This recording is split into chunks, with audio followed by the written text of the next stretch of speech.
chest for any skin abnormalities. Palpate the chest wall for stability, crepitation, tenderness, and pulsations. I'm going to auscultate for lung sounds, 6 to 8 places, not over bone, under the clothes, and not past the brow line. Bronchial, bronchial-vesicular,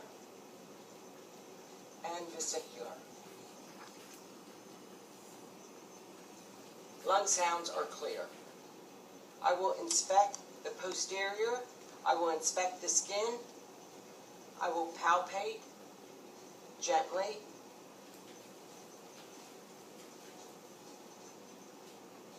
I will auscultate 6 to 8 places, not over bone, under clothes. Start and listen at the apex.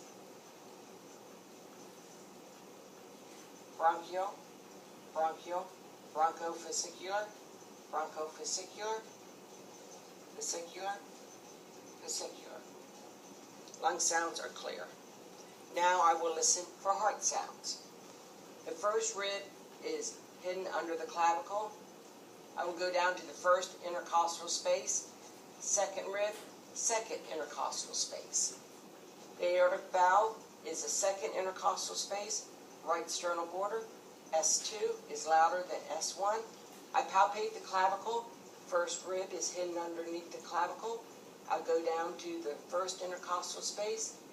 Second rib, second intercostal space. Left sternal border is the pulmonic valve. S2 is louder than S1. Third intercostal space, left sternal border, is Erb's point. That is where S2 and S1 are equal, and murmurs can be heard there. Fourth intercostal space, left sternal border, is the tricuspid valve. S1 is louder than S2.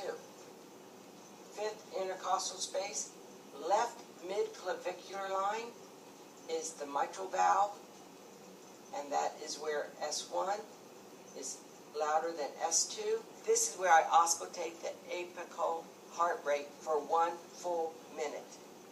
Now, Beverly.